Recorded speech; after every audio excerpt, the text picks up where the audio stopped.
Alright, so in section 4 we're going to talk about basic web forms. Now HTML5 has some great new tags and other features when it comes to forms, but we're not going to discuss that just yet. We're going to go over that in depth in chapter 4 and 5. So in this section I just want to go over what a form is and what the basic syntax of a valid HTML form is. Okay, so let's talk about what a form is and what it does. An HTML web form lets websites become interactive by allowing user input. So without forms, there's not too much we can do to actually talk to a website or to get feedback based on what we're looking for. Forms have front-end and back-end processing. Now HTML takes care of the front end, and another language needs to take care of the back end, and that can be PHP, ASP. There's a number of server-side languages that'll process your form.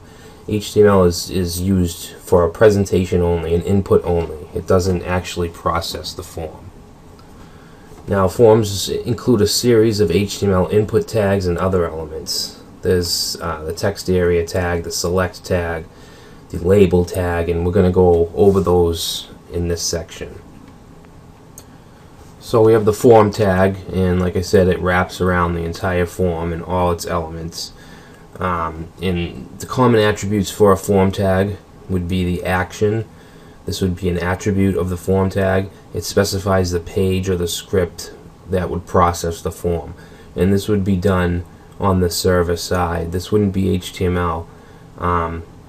What we would do would just be to define whatever file was to process the form. We would define that, so it could be, say, process.php, and that would be a file on your server that processes the form. Now method is how the form gets processed, and I'm not going to really go over this here because it's out of scope. For instance, in PHP you have the get and the post method. The get would send the information through the URL, and the post method would send it through the form, and it would be you wouldn't be displayed in the URL. But that's something else. That's server-side scripting. But these are the two most common attributes for a form tag. So next we have the input tag, and the input tag is one of the most important elements of a form, and there's multiple different types.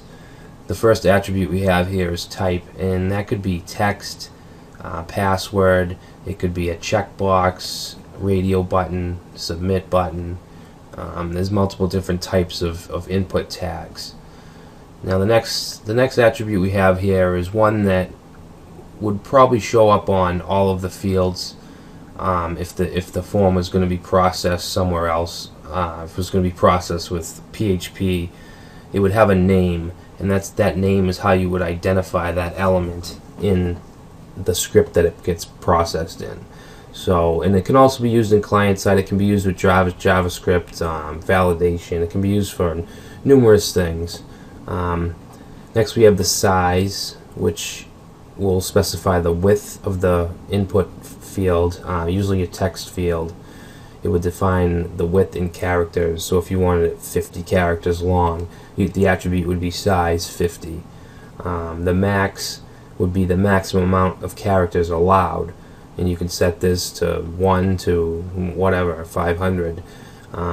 So these are the most common attributes used on this particular tag. So the input tag is not the only field we can use for user input. Text area is another one, and a text area tag is used for a large block of text, and this would be maybe a comments field or a message field on a contact form, which I'll be showing you in the project for this section. And the text area tag takes a name attribute just like the input and pretty much the rest of the input type tags, and it has a rows and a calls attribute, and the rows would specify the length, the number of lines, which would be the length, the rows of the text area, and the calls would specify the visible width, so it would be the number of vertical columns. Now we have the max length attribute, which would specify the maximum number of characters allowed in the text area. This is just like the max attribute for the input tag that we just talked about. So those are the basic attributes for the text area tag. And here we have the select tag, and the select tag is used for drop-down type fields. It can be single. It's the single arrow that you click, and a drop-down will show, and you'll select one. Or it could be the kind where it's a list of multiple options, and you can hold Shift or Control and select multiple options. And it takes the name attribute just like all the other input fields. And if you want it to be the kind of drop-down where you can actually select more than one, then you would have the multiple attribute. And it also has the size attribute, which would specify the maximum of visible options. This would probably be used on the multiple type of drop-down. If they only wanted you to pick maybe 2 out of the 5 options or something like that. So that's the select tag. Alright, so next we have the label tag, and the label tag is a form element, but it's not a user input element. It's used to associate a field's heading with the input field. So you might have something like first name, just the text first name, and then maybe the input tag directly after it. And what this will do, if you wrap that text in a label, it will associate that text with the form, with the input field. So if you click on the text, it'll actually highlight the input field that text belongs to. And it takes the for attribute, which will just specify which form element the label is.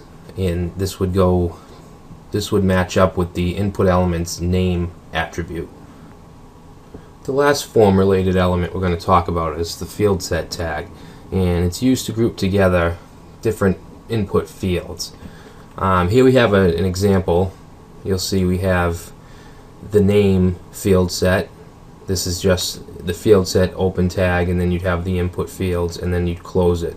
And this would be the sports field set, so you'd open the field set tag, add that whatever, it can be input boxes, check boxes, radio, and then you just close the field set. And that would, by default, your browser will most likely draw this border around it with the label of the field set here.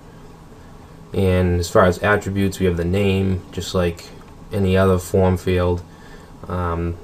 The form, which would just specify the name of the form, and then we have a disabled attribute, and this would just disable all the fields within a certain field set. So now I think we're ready to dive into our project and implement all these form elements that we've talked about.